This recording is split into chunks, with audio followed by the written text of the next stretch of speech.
Now we have a panel, ladies and gentlemen. We have, as I told you, we have Mr. K.K. Sharma ji, who is General Manager SC/ST Hub.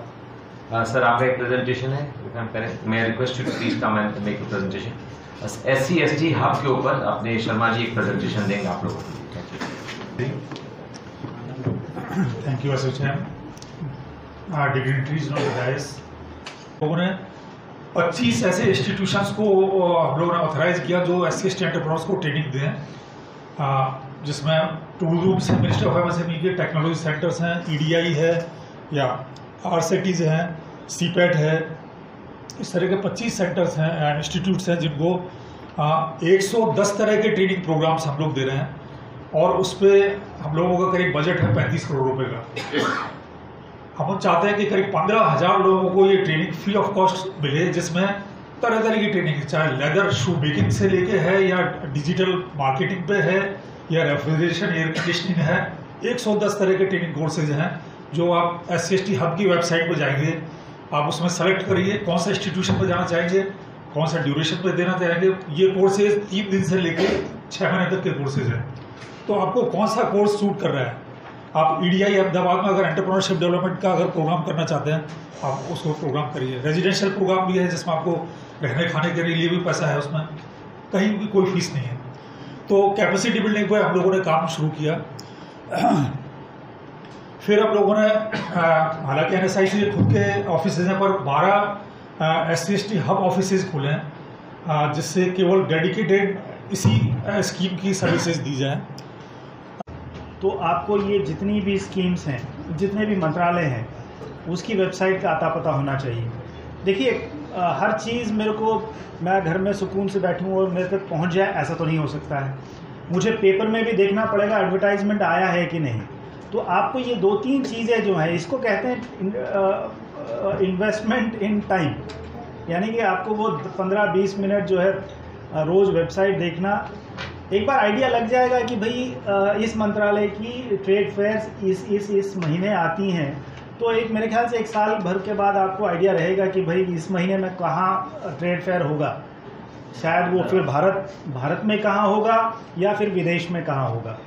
तो ये information आपको थोड़ी सी उसके लिए मेहनत करनी पड़ेगी, क्योंकि पेपर में भी इसको एडवर्टाइजमेंट आता है और जो वेबसाइट है पेपर में आता है तब अप्लाई करने की डेट चली जाती है. नहीं, ऐसा तो नहीं होगा.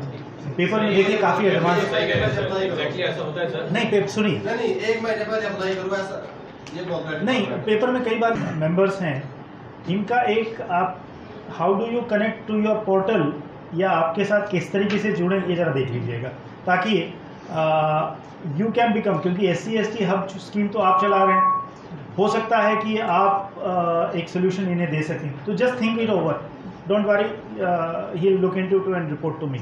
ठीक है. हाँ जी. मेरा नाम धर्मपाल. आप जो भी करना चाहता है उसको आप स्कूल लेवल से तैयार करें.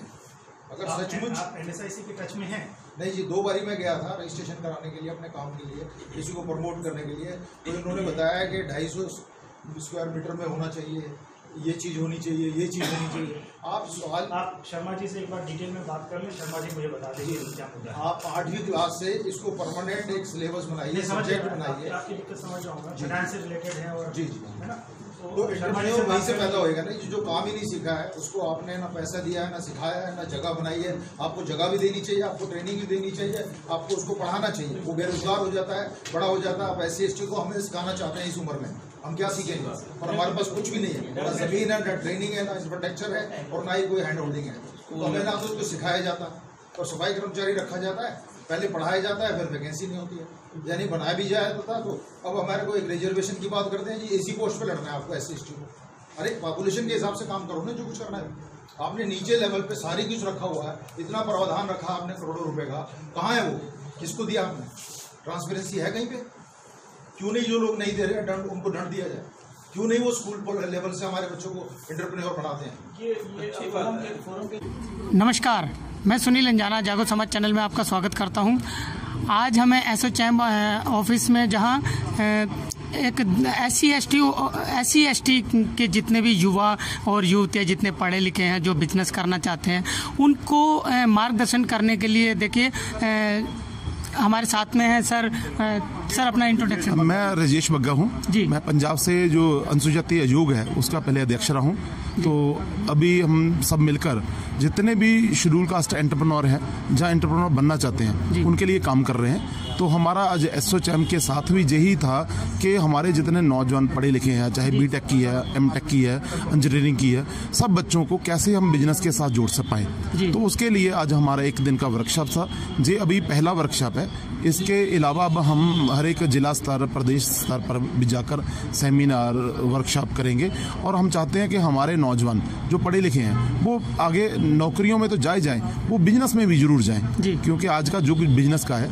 तो इसलिए आज हमारा ये एसोचैम और एमएसएमई, एनएसआईसी और सब मिलकर, गुरदीप जी दिल्ली से और सब जितने साथी हैं, सब मिलकर एक आज पहला वर्कशॉप हुआ।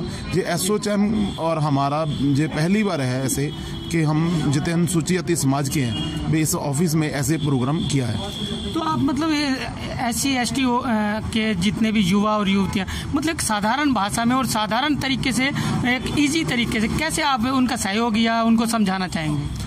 देखिए, जो बिजनेस है वो तो शुरू से हम लोग तो जो अनुसूचित समाज है वो बिजनेस में बहुत पीछे हैं, लेकिन उनको शुरुआत करवाने के लिए कुछ ना कुछ तो करना पड़ेगा।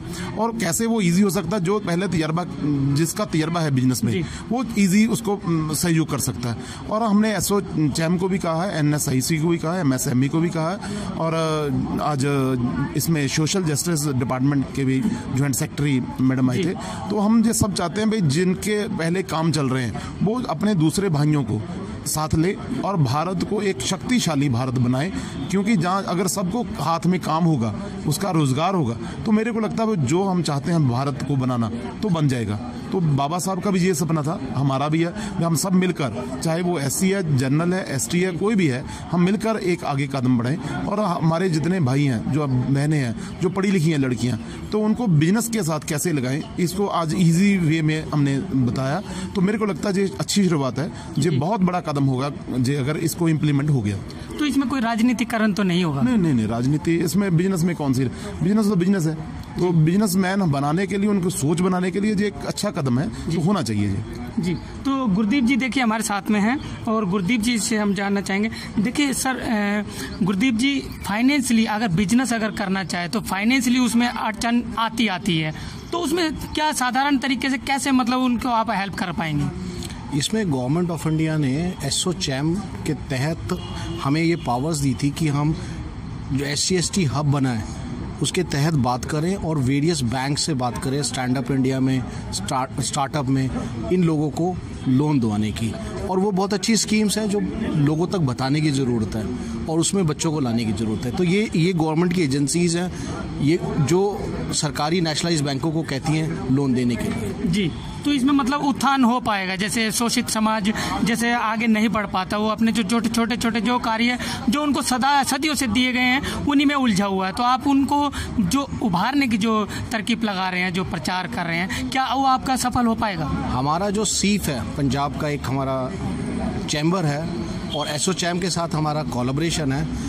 ये चैम्बर्स ही इन बच्चों को लोन दिलाने में मदद करेंगे। जी।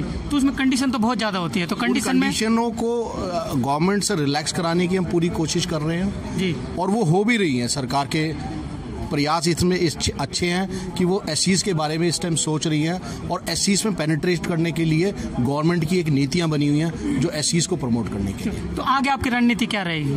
आगे रणनीति की इस मैसेज को हम देश भर में लेके जाएंगे। SC एंटरप्रेन्योर्स को और जो बनना चाहते हैं एंटरप्रेन्योर्स सबको इस मूवमेंट में जोड़ेंगे जी। मतलब आप गली मोहल्लों में जाकर भी लोगों को समझाएंगे? मैं जब दिल्ली में सफाई का आंदोलन चालू हुआ और स्वीपिंग मशीन आई, तो ये मैं पहला शख्स था जिसे। एक मिनट, मैं आपको बता देना चाहता हूँ। देखिए, ये गुरदीप जी हैं जिन्होंने जो स्कैंजर, जो अपना मैनुअल जो काम करते थे, उन लोगों के लिए जो सीवर में डूबकर जो हत्याएं होती थी, और उनकी आवाज़ उठाने वाले और उनको मशीन दिल्ली में दिलाने वाले ये शख्स हैं। जी, आप देख लीजिए गौर से, इन्होंने जो प्रोजेक्ट, जो उनको आइडियाज़ जो दिए थे दिल्ली सरकार को, दिल्ली गवर्नमेंट को और केंद्र सरकार को भी आइडियाज़ जो देते रहते हैं, वो ये गुरदीप जी हैं। आप बताइए सर। दिल्ली एक्चुअली क्या है कि जब दिल्ली में शिविरों में डेथ हुई तो एलजी साहब ने एक दिल्ली सरकार को ये कहा कि आप एक समय फ्रेम दिया, इस बीच में अपनी रिपोर्ट बना के लाइए कि सीवर में डेथ नहीं होगी। तो हमारे दिल्ली सरकार ने हमसे कांटेक्ट किया, हम मिले, हमने उनको योजना बताई कि भाई जिसमें डेथ होती हैं वो एक ही पर्टिकुलर समाज से हैं दिल्ली के अंदर।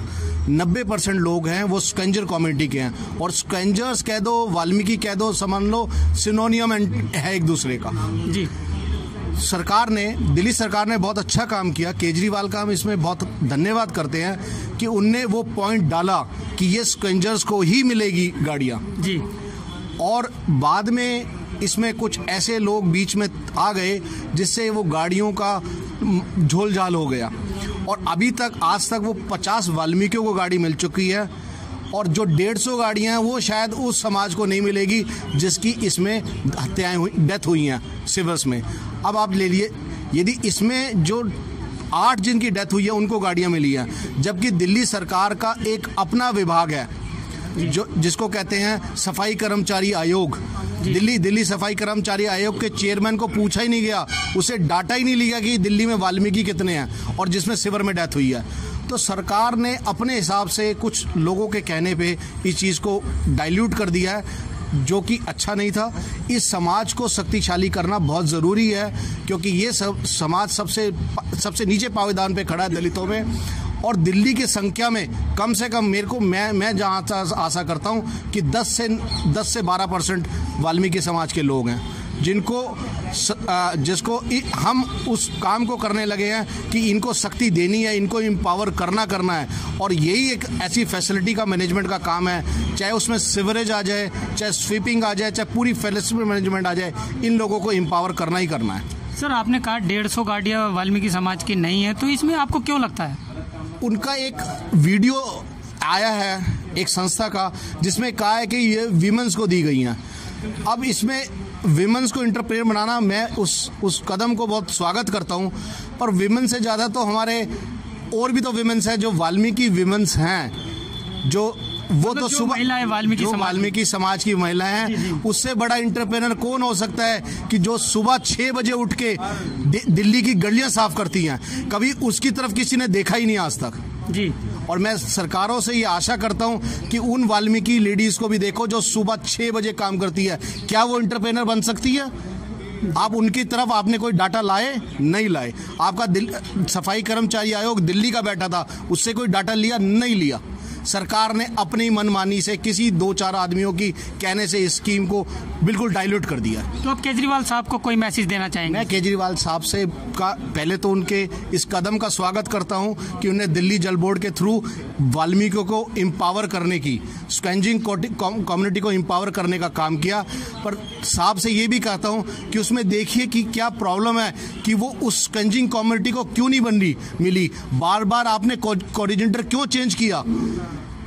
और जातियों को आपने जोड़ने के लिए, जर्नलों को, जब वो स्क्वेंजर कम्युनिटी का काम था और दिल्ली में पर्याप्त मात्रा में स्क्वेंजर्स हैं, तो और कम्युनिटी को जोड़ने की जरूरत क्या थी? ये सरकार जवाब दे तो मेरे को बहुत अच्छा लगेगा। सर, चाबी दिए हुए जो गाड़ियां जो दी थी उसको दिए हुए लगभग मेरे ख्याल से 1 महीना होने जा रहा है, और अभी तक गाड़ियां बंद पड़ी है, तो इस पे क्या कहेंगे? ये तो जो संस्था इस पे काम कर रही हैं उनसे आप पूछ सकते हैं, जो ग्रुप मैनेजमेंट कंपनी बनी है आप उससे पूछ सकते हैं, या दिल्ली जल बोर्ड से पूछ सकते हैं जिसके चेयरमैन केजरीवाल जी हैं।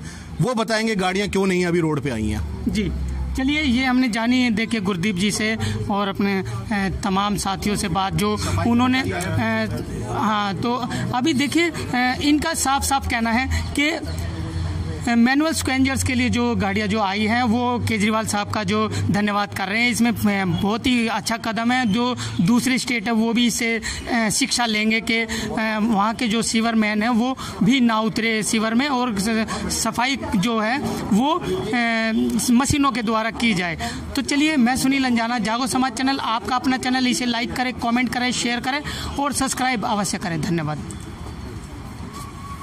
सर, जागो समाज चैनल के लिए कुछ कहना चाहेंगे? जागो समाज चैनल को मैं बहुत बहुत धन्यवाद देता हूं कि वो समाज के उन लोगों तक पहुंच रहा है जहां तक कोई भी देश का मीडिया नहीं पहुंचता, और ये समाज को जागृति देगा, समाज को आगे बढ़ाने में, उसकी सोच बनाने में सबसे बड़ा काम आज जागो चैनल कर रहा है। जी सर, आप कुछ कहना चाहेंगे? जागो समाज चैनल का हम महत्वपूर्ण कार्य के लिए धन्यवाद करते हैं और हमारे सभी प्रोग्राम को समाज के लोगों को और सारे देश को मीडिया के द्वारा जोड़ने का कार्य कर रहा है, तो हम इनका धन्यवाद करते हैं और जागो समाज चैनल का हृदय से दोबारा से आभार प्रकट करते हैं। जी, आप कुछ कहना चाहेंगे सर? सर, सबसे ज़्यादा धन्यवाद जागो समाज चैनल का और आपका भी, और सभी साथियों का जिन्होंने हमारी वीडियो देखी यूट्यूब पे और लाइक की। एक मैं माफ़ी मांगना चाहूँगा सबसे, जो एड्रेस चेंज हुआ उसके लिए हम माफ़ी मांगना चाहते हैं, लेकिन मैंने मैसेज फिर भी सबको डाल दिया था। आप लोग जितने भी दिल्ली से और दिल्ली से बाहर फिर भी आज वैसे भी काफ़ी लोग आ चुके थे। जितने भी लोग दिल्ली और दिल्ली से बाहर से आए, मैं सबका हाथ जोड़ के धन्यवाद करता हूँ। आप हमारे बुलाने पे आए, धन्यवाद, मेहरबानी जी। आप कुछ कहना चाहेंगे सर? बहुत बढ़िया है चैनल का, आपका जागो चैनल बहुत ही बढ़िया है, जिससे कि समाज में जागरूकता बहुत आ रहे हैं, समाज के लोग जाग रहे हैं। कम से कम इस बहाने से कम अपनी सरकार को अपने इलाके में जितना भी प्रचार कर रहे हैं बहुत बढ़िया है, उनका धन्यवाद करना चाहिए। जी, धन्यवाद सर।